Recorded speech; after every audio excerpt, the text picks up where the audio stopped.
new and improved Freddy Fazbear's Pizza.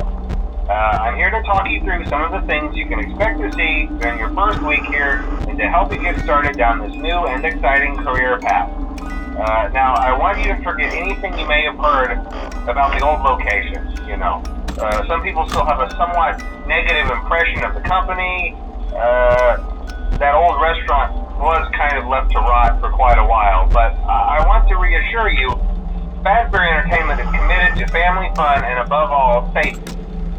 They've spent a small fortune on these new animatronics. Facial recognition, advanced mobility, they even let them walk around during the day. Isn't that neat? But most importantly, they're all tied into some kind of criminal database so they can detect a predator a mile away. Heck, we should be paying them to guard you. Now that being said, no new system is without its kinks. You're only the second guard to work at that location. The first guy finished his week but complained about conditions. We switched him over to the day shift. So, hey, lucky you, right? Mainly he expressed concern that certain characters seemed to move around at night and even attempted to get into his office. Now, from what we know, that should be impossible. That restaurant should be the safest place on Earth. So while our engineers don't really have an explanation for this, the working theory is that the robots were never given a proper night mode. So when it gets quiet, they think they're in the wrong room.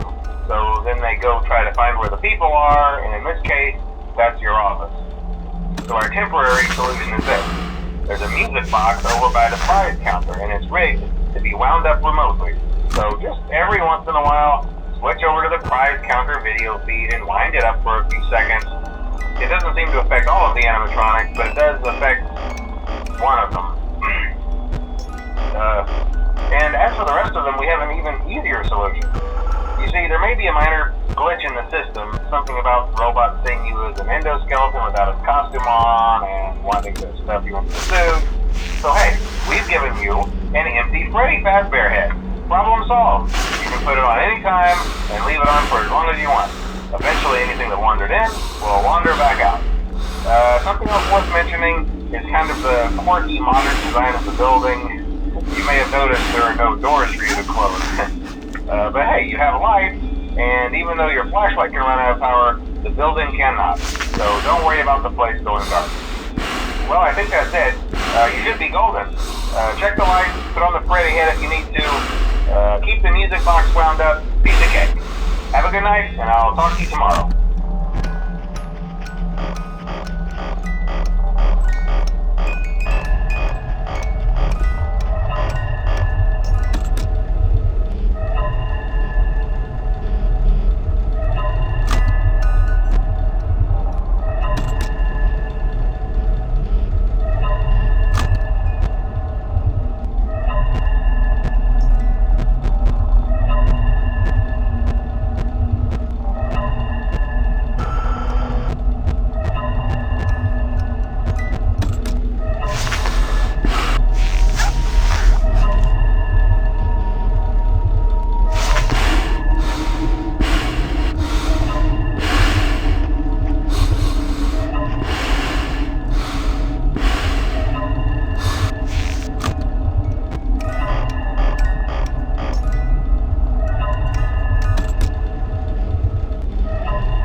very natural. By now I'm sure you've noticed the older models sitting in the back room. Those are from the previous location, and we just use them for parts now. The idea at first was to repair them. They even started retrofitting them with some of the newer technology, but they were just so ugly, you know, and the smell. So the company decided to just go in a whole new direction and make them super kid-friendly. Those older ones shouldn't be able to walk around, but if they do, the whole Freddy head trick should work on them too, so whatever. I loved those old characters. Did you ever see Foxy the Pirate? Oh wait, Foxy. Oh yeah, Foxy. Hey listen, that one was always a bit twitchy. I'm not sure if the Freddy head trick will work on Foxy. If for some reason he activates during the night and you see him standing at the far end of the hall, just flash your light at him from time to time. Those older models would always get disoriented with bright light. It would cause a system restart or something. Come to think of it, you might want to try that on any room where something undesirable might be. It might hold him in place for a few seconds. That glitch might have carried over to the newer models too. One more thing, don't forget the music box. I'll be honest, I never liked that puppet thing. It's always thinking, and it can go anywhere. I don't think the Freddy mask will fool it, so just don't forget the music box. Anyway, I'm sure it won't be a problem. Have a good night, and I'll talk to you tomorrow.